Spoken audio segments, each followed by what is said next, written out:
abenshi mu nkurikiye nimutabyara abana bizabasaba kugira bo mubyaza abana kuko bisa naho ari cyo kintu cyabazanye ku isi. Ntago mbizi niba ukunda abana urubyaro, gusa hari ibintu nibura umubyeyi utwite umugore wawe aba agomba kwirinda igihe cyose atwite. Ibi ni ibintu abagomba kwirinda ndetse babigomba kugendana na buri gihembwe cyitwita, amezi 3 ya mbere akurikira, amezi 3 ya nyuma kugeza bibaye amezi 9. Nitwa Samuel Mugisha, menya byinshi kubera mu isi wigiramo amasomo y'ubuzima. Iyo niyo ntego y'ibigano tukugezaho hano. Niba wifuza kujya wiga amasomo y'ubuzima, kora subscribe none, nimba utarayikora ntuzajya uracikwa n'ibiganiro byacu mu gihe kizaza. Ikaze. Ni ibiki bibera mu isi? Umugore utwite aramutse ari mu modokari cyangwa se mu modoka akaba yambaye umukandara w'imodoka ukaba urahagana ku nda ye, biba bishoboka cyane ko haba impanuka mu buryo bumwe cyangwa se ubundi. Iyo haba guhagarara kwihuse kutateganyijwe kw'imodoka ku buryo ibi biba bishobora gufata ingufu zose z'umukandara zigakwirakwira ku nda y'umubyeyi. Biba bishobora gutuma umuruhuza umwana na nyina, icyitwa placenta, cyiyomora ku buryo umwana asigara adafite uburyo bwo guhumeka. Ibyo bisobanuye gupfa. Ushobora gutekereza noneho ko kwicara mu modoka utambaye umukandara byose byakubera byiza ahubwo kuruta ikindi cyari cyo cyose watekereza. Byose kubireka icyarimwe. Ushobora gutekereza ko ari byakubera byiza iki gihe. Gusa iki gihe nanone no guhagarara kwihuse kw'imodoka ubwabyo kumwe ufata feri biba bishobora gutuma umubiri wawe wirasa imbere n'imbaraga zinshi cyangwa se nyinshi ku buryo wikubita kuri volant cyangwa se direction. Aho gukora ibyo rero, ya ufata umukandara uwushyira hagana munsi y'inda uwuryamishe ku matako. Ibi bizatuma imbaraga zo guhagarara kw'imodoka zikwirakwira ku mubiri wawe wose, bikurokora impanuka ariko nanone n'umwana wawe arokoke. Yego ibyo ni byiza, nubwo twese tutazatunga imodokari mu buzima bwacu.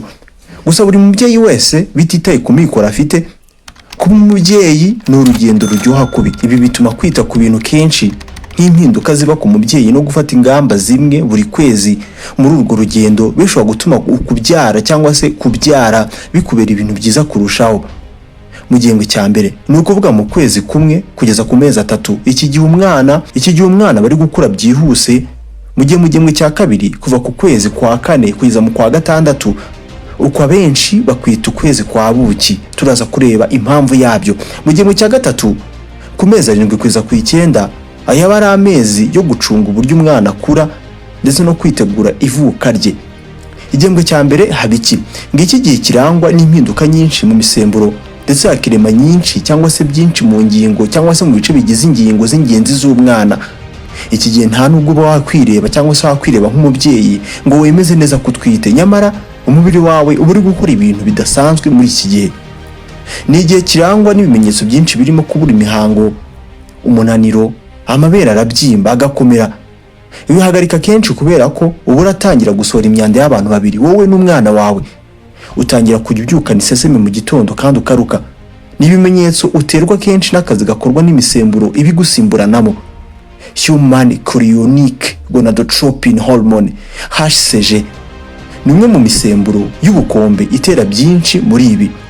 Imisemburo nk'iyitwa progesterone, uyu wo ushinzwe gutuma umwana wawe atavamo igihe kitageze mu mezi 9 umara utwite cyangwa se umutwite.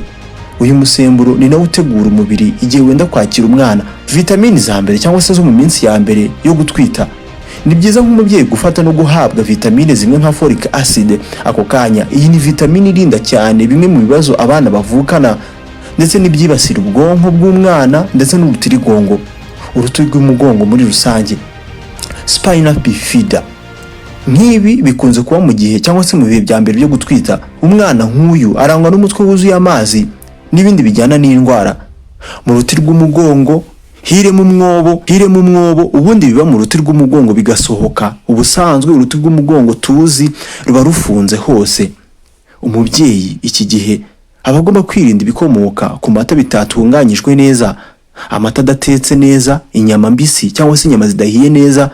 Ariko kandi na bimwe mu byo kurya byifitemo ikinyabutabire cya merikire cyinshi.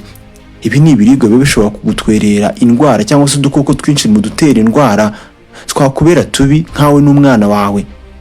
Kuvamo kw'inda kubyara abana bafite ibibazo, ibi byose bibiherekeza nk'ingaruka.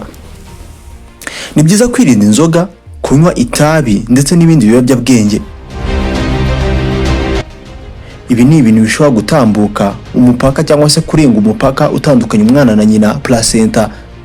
Mu busanzwe ibindi byinshi ntago biwucamo cyangwa se ntago bihaca, hacamo amaraso gusa. Ibi ngibi byo birahatambuka, bikaba byagira ingaruka rero ku mwana mu nda kandi bikamutera ibibazo by'ubuzima bizahoraho.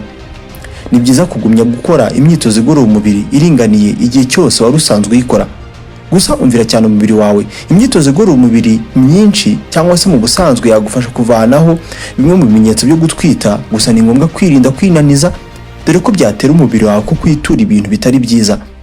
Ni ibiki bibera mu isi? Mu gihembwe cya kabiri tugeze mu kwezi kwa 4 kugeza mu kwezi kwa 6.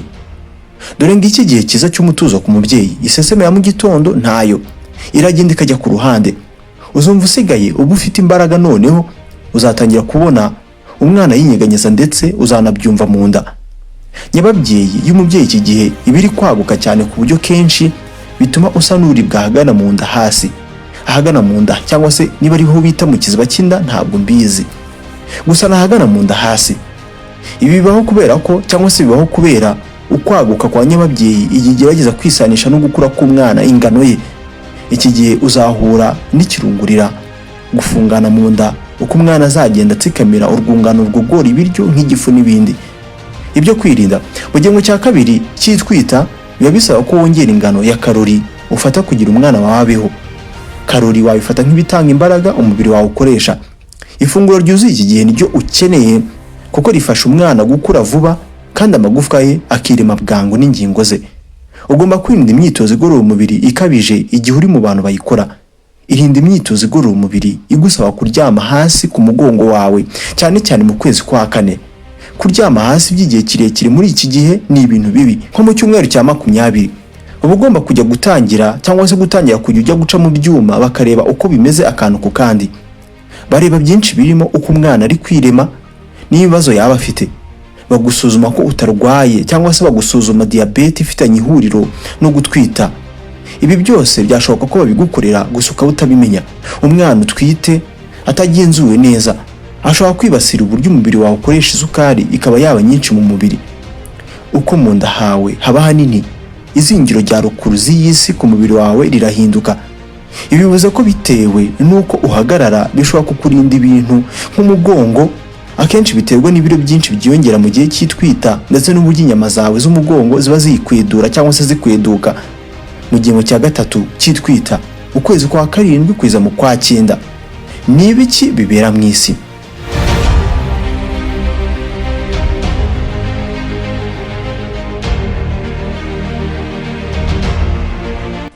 Ukwezi ni ukwa 7 kugeza mu kwa 9. Ngiki gihe cya nyuma cyo gutwita no kubyara. Umwana iki gihe nihabona, cyangwa se nihagira ibiro byose mu byinshi azavukana. Umwana aba yitegura kuvuka. Uzatangira kumva ukubangamirwa no kudamererwa neza. Uko umwana akura uzatangira kujya wumva usa n'ubura umwuka, kuko nyababyeyi yawe ibisa nibangamira cyane cyitwa diaphragme. Aka ni agace gasa n'agatandukanya mu nda, amara ndetse n'ibihaha, kaba hejuru y'amara. Uzabyimbagana mu biganza, ibirenge, utugufa twahagana ku birenge, inkokora. Ibi biterwa nuko umubiri wawe uba ugerageza kubika amazi menshi yo kwifashisha igihe utwite. Niba warigeze wibaza impamvu kubyimba ibirenge biranga abagore batwite, turabisubije uyu munsi.